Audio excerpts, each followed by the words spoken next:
Welcome to the Phil and H Travel Podcast. Is it worth it? Yeah, welcome in, everyone. Today, we are taking a really intense deep dive into a destination that honestly feels like a glitch in the Matrix right now.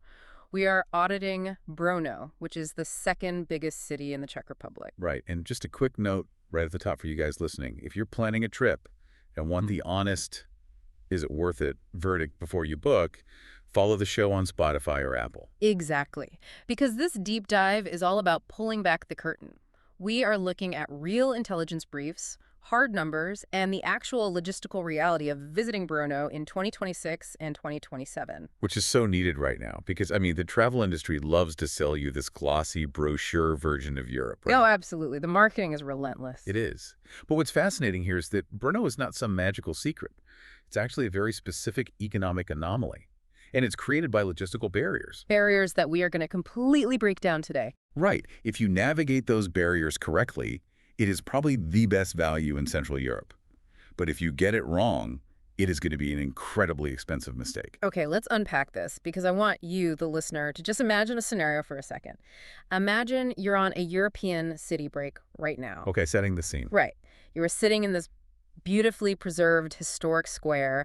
You've got this stunning mix of Renaissance and Baroque architecture all around you. Sounds perfect. It is. The vibe is electric, but it's totally relaxed. No one is elbowing you out of the way to take an Instagram selfie. Which is a miracle in itself these days. Seriously. And then the waiter brings you a half-liter of premium, locally brewed, world-class draft beer. You drink it. You are just watching the world go by, and then they hand you the bill. It is $2.50 USD. It's just wild. Given the current state of European travel, that literally sounds like a mathematical error. Right. Or, a time machine. It sounds impossible, but it gets better. You finish that $2 beer, you walk back to your hotel, a really solid, highly rated mid-range place right in the historic center, and that room is costing you maybe $70 a night. Which is unheard of right now. Especially when you look at the middle capitals. Exactly. The capitals are just groaning under the weight of over-tourism. So how does this un-Prague exist? Let's talk about the economics of it and really the baseline we have to use, which is Prague itself. Right. Prague is the control group for this whole analysis. Yeah. Because, Prague has priced itself into this territory of absolute over-tourism. It's unmanageable. If you want a standard room in the old town in Prague right now, you are looking at what, $150 to $250 a night? Easily. And that's just the baseline. 10 years ago, Prague was the ultimate value spot, but the lived experience there is just completely transformed. You can't even walk across the Charles Bridge in the afternoon. No, you're not walking. You're just, you're like part of a human river being slowly pushed forward. The central squares are shoulder to shoulder. Right. And that pressure creates this demand for an alternative. People want that Bohemian and Moravian cafe culture. Exactly. They want the historic architecture. But without the crushing crowds. And that's where Brno comes in. It has the architecture. You've got a Pilbert Castle on the hill, the Cathedral of St. Peter and Paul, Náměstí Svobody, the main square. But the prices are just completely disconnected from Prague. They really are. Hotel prices in Brno are 30 to 45% lower than Prague across the board. It's a different universe. Yeah. Let's hit some of those baseline USD costs from the brief. If you're doing a hostel or a budget bed, you're paying $18 to $30. Right. A mid-range double room is $55 to $95. A full sit-down Czech lunch, $9 to $13. And a tram ticket is like $1.15. So hearing all this, it sounds like this magical hidden gem, right? But I know you hate that term. Oh, I despise the term hidden gem. And what's fascinating here is that we have to aggressively deconstruct this myth.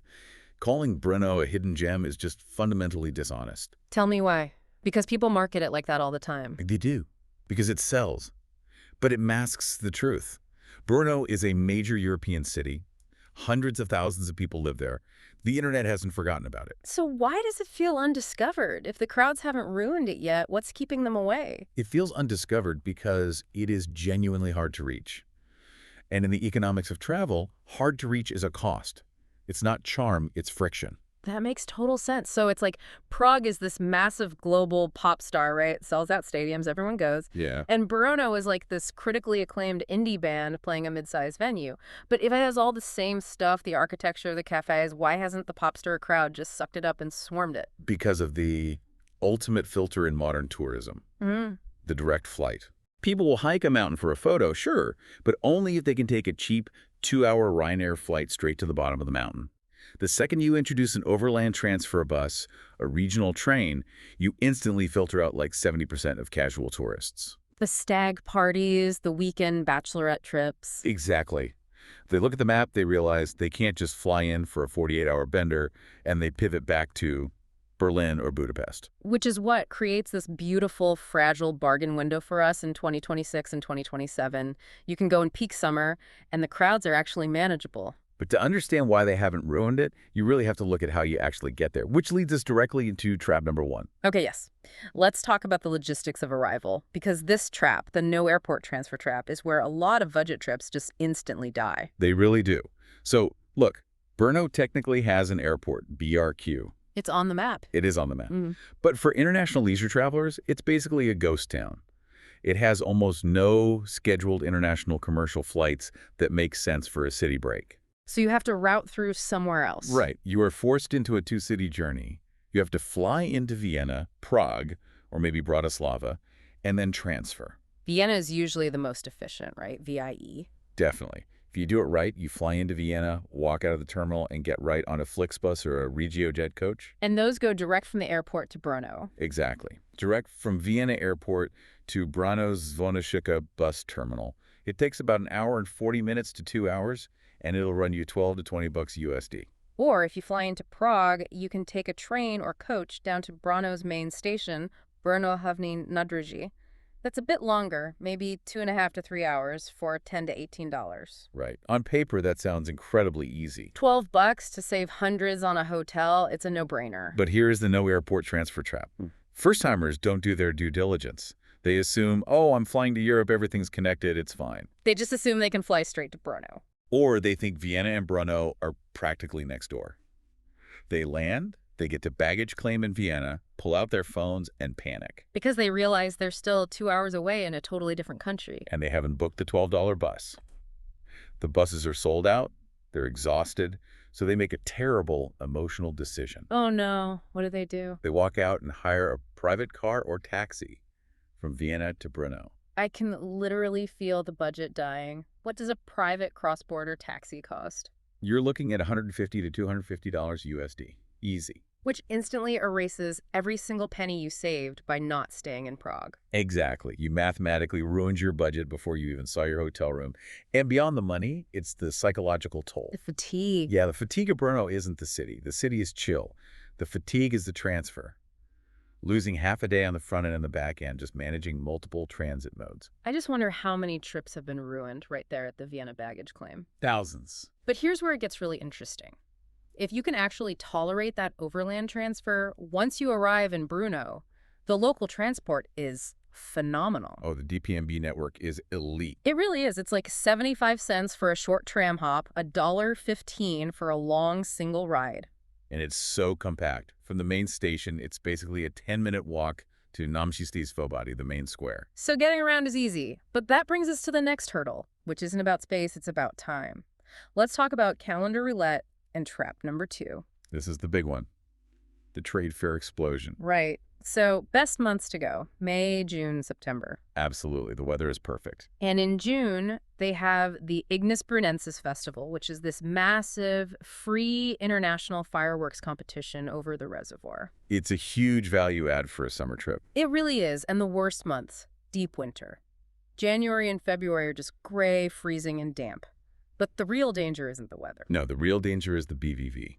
Explain the BVV for someone who has no idea what that is. BVV stands for Trade Fairs Brno. It's a massive exhibition center in the Pasarki district, and the entire city's hospitality infrastructure is basically anchored to this place. So they host huge conventions. Massive ones. The MSV Engineering Fair, the Amper Electrical Fair. Tens of thousands of corporate executives and engineers flood the city. So what happens if I accidentally book my leisure trip during the engineering fair? Your $70 room instantly jumps to $180 or $220 a night. Oh, wow. Yeah. And the budget hostels, Hmm. They just sell out completely months in advance. It's like booking a quiet romantic weekend in Austin, Texas, and realizing you accidentally booked during South by Southwest. That is the perfect analogy. The value case just completely collapses. And it's not just the trade fairs, right? There's the MotoGP Grand Prix of Czechia. Right, out at the Automotodrome, Brno. When that happens, same thing. Massive price spikes, total gridlock. What's crazy is that the crowds in Brno aren't tourists. The pressure is entirely event-driven from the corporate and motorsport side. Exactly. On a random Tuesday in August, prices are flat. But the second a corporate event hits, it explodes. So the actionable advice here, the single most expensive mistake you can make, is booking your flight before checking the BVV calendar. You have to cross-reference your dates. If you land on a fair week, just skip it, go somewhere else. You cannot outsmart the surge pricing. So true. All right, so let's say you dodged the trade fairs. You survived the bus from Vienna. What actually happens when you step out into the physical city? Well, you immediately hit trap number 3. The station in cobblestones trap. Right, so right now through 2026 and 2027, the main station, Brno Hlavní nádraží, is undergoing this massive reconstruction. Which means it's a mess. It's total chaos. Temporary layouts, shifting tram stops, construction hoarding everywhere. And then you step out of the construction zone and you realize the historic core is built on a steep hill. A steep hill covered in incredibly aggressive cobblestones. It is brutal for wheeled luggage. I mean, you can just hear the plastic wheels snapping off. It's the worst. And the friction of a city's topography really dictates the experience. You know, the tension between the flat center and that punishing climb up to the castle. So what's the fix? Pack light. Use a travel backpack instead of a roller bag. Screenshot your walking routes beforehand because the construction messes with live GPS. Or just spend the money on a Bolt. Yes, absolutely. Bolt is everywhere there. It's like $6 to $10 USD. Just get a car from the station to your hotel. Save your sanity. Save your suitcase. Worth every penny. Because once you clear that friction, the sites are actually incredible. Let's talk about the sites, the highlights. You've got Villa Tugendhat, which is a Mies van der Rohe architectural masterpiece. It's a UNESCO World Heritage Site. Yeah. Truly stunning functionalist architecture. It's about $12 to $18 to get in. You have to book way, way ahead, right? Yeah, capacity is tiny, demand is huge globally. You have to book before you even buy your flights. Insane. Yeah. Then you have Eppelberg Castle, which is about $6 to $10. The Cathedral of St. Peter and Paul, which is free. And the underground stuff is amazing. The ossuary at St. James. You know, the Bone Church. Yeah, tens of thousands of remains just under the square. And the labyrinth under Zelny Portal, the cabbage market. All super cheap to explore. And if you want a day trip, the Moravian Karst is right there. Right, the Punkva Caves, the Makocha Abyss. Yeah. $20 to $30 for a boat ride on an underground river. It's incredible. But in the spirit of this deep dive, we have to give the honest disappointments too. We do. Yeah. Because if we connect this to the bigger picture, Brno is a lived-in city. It's not a museum city like Venice. Right, it's not a theme park. No. Right. So outside the historic core, you hit this very utilitarian, post-Soviet, post-industrial sprawl pretty fast. And it lacks that insane 6 a.m. capital city nightlife. But the funniest I disappointment, know, you're going to say the astronomical clock. the clock on Namsi Zavobody. It's legendary for how confusing it is. It is so funny to me. Imagine building your whole afternoon around seeing this famous European astronomical clock, expecting like wooden saints and golden dials. Like the one in Prague. Exactly. And you show up and it is just this giant, dark, polished stone bullet. Or a phallic monument, depending on who you ask. It really is. It has no hands, no numbers. No one can read it. People just stare at it, totally baffled, and then walk away. It's a monument to a siege, but as a clock, it's useless. I love it. It's the ultimate anti-tourist trap. So after you marvel at the weird bullet clock, you're going to need a drink. Let's get into daily life, food, and the Moravian economy. This is where Brno truly shines. Let's look at the daily run rate. For groceries, you've got chains like Albert, Billa, Coughlin, Lidl, Tesco. But the real spot is Zelny, the cabbage market, for fresh produce. Right. And the prices are fantastic. A liter of milk is $1.10. A loaf of bread is $1.25. A dozen eggs will run you about $3.55. Chicken fillets are about $4. A bottle of water is $1.30. And if you go to a cafe, a cappuccino is like $3.60. Which is great for specialty coffee. Yeah. For dining, a sit-down lunch is about $9. A full 3-course dinner for 2 is around $45. But we have to talk about the beer. The beer. A half-liter of premium world-class Czech drought lager is roughly 55 Czech koruna. Which is $2.50 USD. It's unreal. But there's a reason for this, right? It's not just randomly cheap. No, it's structural. The entire local economy is anchored by the student population. Zurich University is huge there. Ah, so the students drive the market. Exactly. Tens of thousands of young students and academics demand cheap, high-quality food, specialty coffee, and craft beer. They basically subsidize the incredible cafe culture that tourists get to enjoy. That makes total sense. It keeps the quality high, but the prices grounded. Right. And it keeps the nightlife manageable. It's not mega clubs. It's intimate cafes and pubs around Mazurikova and Janska streets. It's like a perfect dinner party. It's not a wild rave, you know? It's sitting at these long shared tables in a pub, drinking world-class beer for the price of a pack of gum, just having a great conversation. And that student influence also drives the food scene in interesting ways. Traditional Moravian food is very meat-heavy. Pork, dumplings, gravy. Heavy stuff. Very heavy. But because of the young academic crowd, there is this massive high-quality vegan and vegetarian scene now. Which is awesome. Now, what about etiquette? Tipping is modest, about 10%, and the tap water is totally safe, but restaurants will default to bringing you expensive bottled water unless you specifically ask for tap. Good to know. And safety. Exceptionally safe. There's some minor pickpocketing risk at the markets, but that's it. No rowdy stag parties.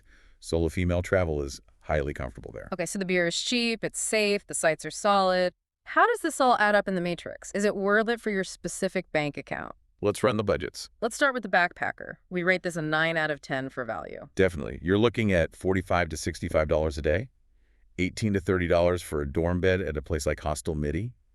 It totally beats Prague on price and calmness. The absolute sweet spot, though, is the mid-range traveler or couples. We give this an 8 out of 10. It's incredible value, $95 to $130 a day per person. That gets you a $60 to $110 double room at a place like the Grand Hotel Brno or Hotel Continental. You're eating well, taking bolts, seeing the sights, without any financial stress. What about families? 7 out of 10. Yeah, $220 to $320 a day total. You can get great $90 to $150 apartments in residential areas like Viveri or Yubdrisky. It's great for caves and castles, but yeah, skip it if your kids need beaches or theme parks. Right. They will be bored. Now here's where the math gets weird. The luxury traveler, we rate this a 5 out of 10. Yeah, the value case falls apart here. The budget says $260 to $420 a day, but the ceiling is super modest. Yeah. The best you can do is like the Barcelona Brno Palace for $130 to $220 a night. Because true five-star luxury doesn't exist there. The marginal experience does not scale. Wait, explain that. Why wouldn't someone build a 5-star hotel to take that money? Because luxury requires a massive, sustained supply chain. You need white glove concierges, specialty ingredients, luxury vehicle fleets. The student and engineering economy of Brno can't sustain that year-round. So spending $400 a day doesn't get you double the quality of spending $200. Exactly. You just overpay for a 4-star experience. Makes sense. But for digital nomads, it's a 9 out of 10. Elite EU value, $1,300 to $1,900 a month. You can get a central one-bedroom flat for under $1,000. Incredible. So if you're not going to Brno, what are the alternatives? We talked about Prague. Right, 30 to 50% more expensive, direct flights, blockbuster sites, but crushing crowds. And Vienna. 90 minutes away. World-class city, major airport, but wildly expensive. $150 to $300 for a mid-range room. Which sets up this amazing travel hack. The barbell strategy. Yes. You fly into Vienna, do the luxury museum high culture thing for 2 days, and then Take the $12 bus to Brno. and ride out the rest of the week on a budget. It's genius. So, what does this all mean? Let's recap the verdict. Brno is a masterclass in value, but only if you front-load your planning. Right. It's the A-tier bohemian experience at B-tier prices. But you have to avoid the airport trap, and you are strictly governed by the BVV trade fair calendar. If you do that, it's magic.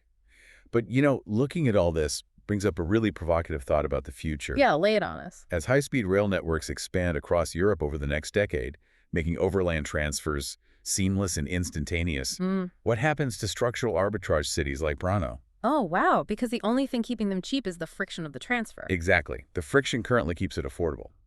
But if that 90-minute bus from Vienna becomes a smooth 30-minute bullet train, Then Brno just becomes a suburb of Vienna. exactly. The crowds pour in, prices equalize, and the arbitrage is gone. So is this the final fleeting golden age of the European second city? That is a fascinating question to mull over next time you're staring at a bus schedule wondering if the friction is worth it. It really is. If this gave you the honest verdict you needed, follow the show. New episodes drop every day. That is the honest verdict from Phil and H.